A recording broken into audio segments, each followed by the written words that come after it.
Hello, I hope you are well. Welcome to my new subscribers. Feel free to subscribe to my little channel. It's free and then maybe you'll discover a few things. I'm doing a lot of testing, a lot of things going through my mind.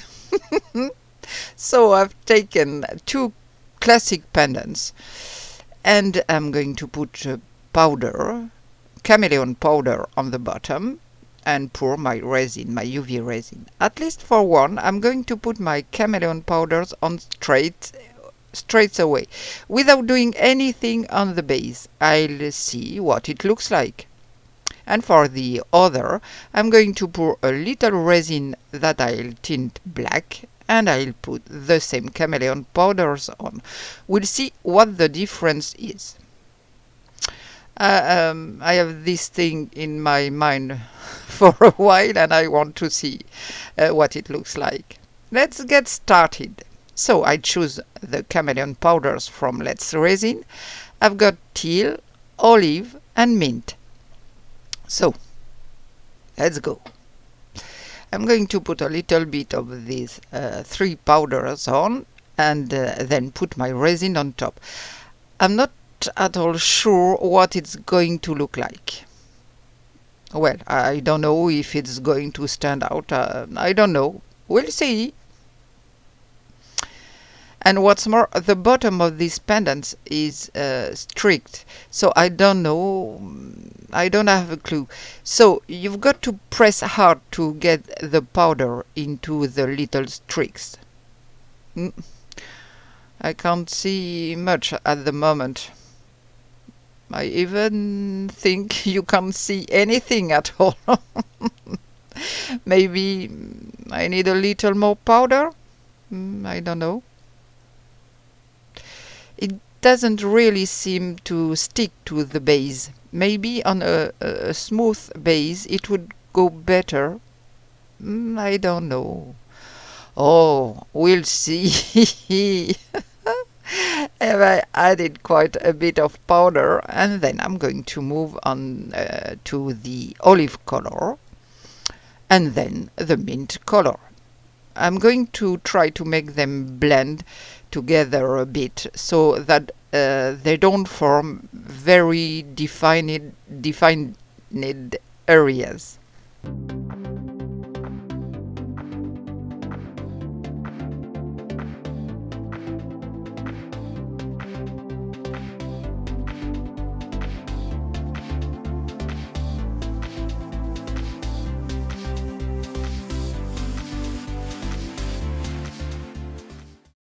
Okay, that's it. So now I'm going to pour a little bit of UV resin into a little cup. It doesn't take much. It's just to cover the bottom. So I don't need a lot. And then I'm going to tint this UV resin with an ink for resin, a black ink. I thought I'd prepared it. Well, no, I haven't. So, I find it, of course, I have to go through all the bottles before I find the black color. Of course. So, I'm going to use very, very little. It's better to start with just a little rather than too much. I pour half a drop, yes, I think, and then I'll mix it well to see what color it gives me. It's still a little too light, so I add a drop of this black ink, a little bit of resin because I don't know if I have enough. So now I pour on my base.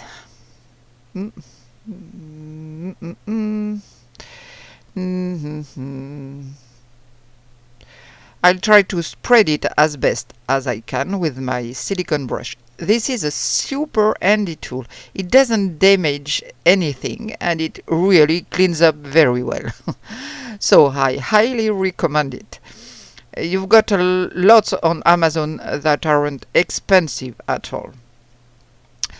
It's a bit light. I'm going to add a little more resin and ink because right now I can't cover my background completely. I'm afraid there will be some shrinkage and that will leave me an area with no coverage at all.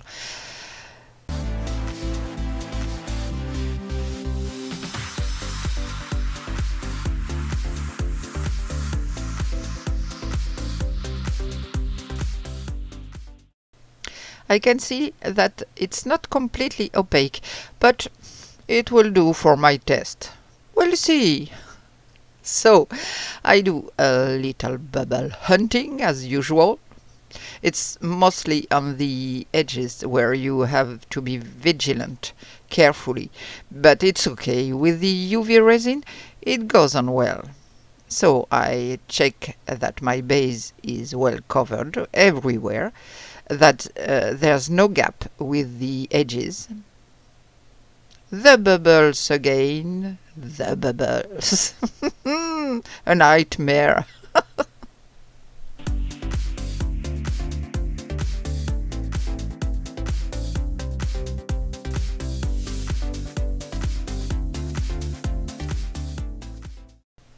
So these pendants have a little hook on them, so you can either raise them up, leaving the hook in the gap, but doing it on the tile is very practical because in fact you can position them on the edge, just like that, and the hook on the outside, and your pendants, well, and they are perfectly flat.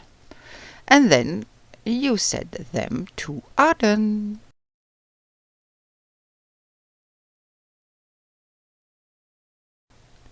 Now I'm going to put my powders, the same ones, Teal, olive and mint, on this layer of hardened resin. So obviously it's already coming out much better.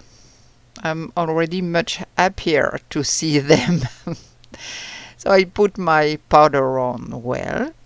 I have already seen the result. There are much more intense reflections on the one with the resin base than on the other, if I may say so. We'll see what happens when I add another layer of resin. I'll continue to the end, of course. And before pouring my resin, I'll spray a little bit of alcohol, 99% alcohol, to fix the pigment on each of them. The same treatment for both. Well, I have to clean up a bit because I've got powder all over the place. Hence the importance of wearing safety equipment, a mask in particular, as this powder flies everywhere, including your nose. So I'm going to pour my UV resin over each of my pendants. With UV resin, always work with rather thin layers. It will dry better and harden better. I've had a big bubble.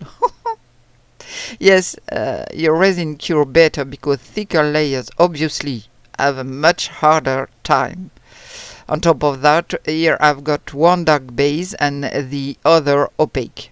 So let's go bubbles hunting and get on with hardening.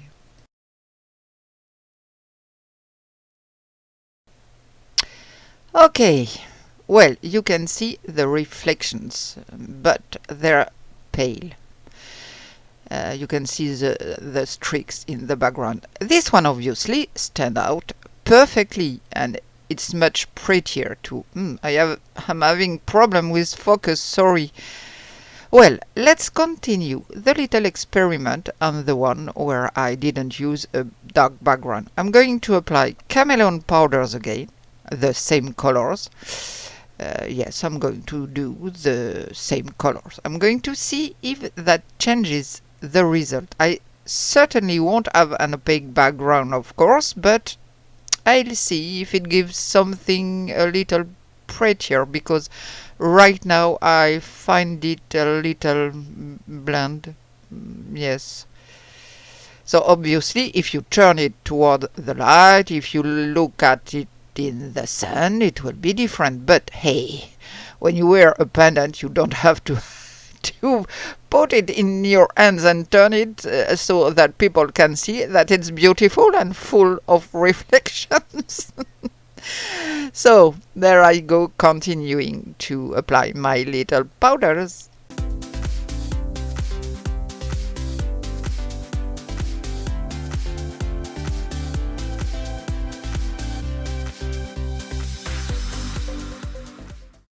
Before pouring my resin layer over the top, I thought I'd see a bit too much of the middle of this pendant, so I added a little magenta.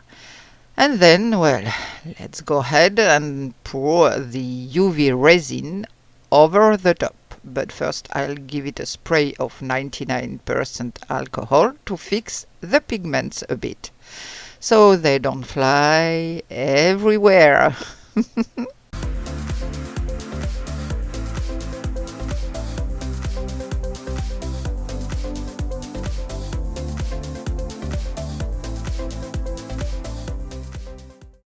Well, let's see. It's a little prettier than before. I'm having a little trouble with the focus today.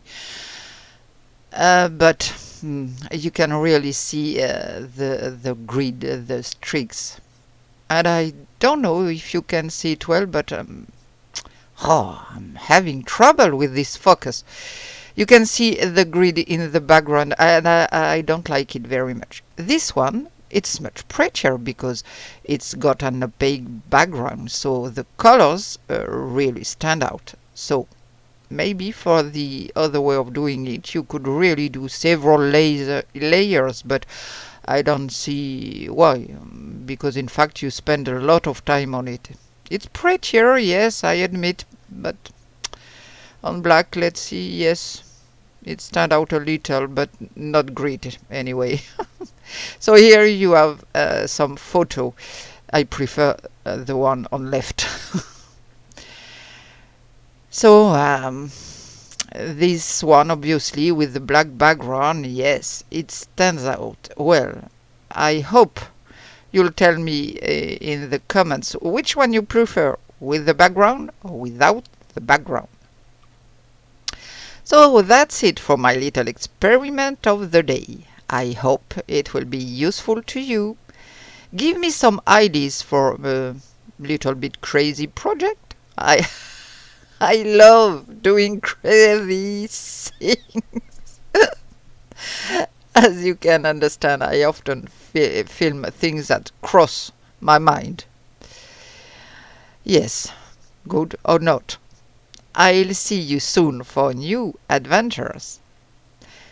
Take good care of yourself. See you soon. Bye.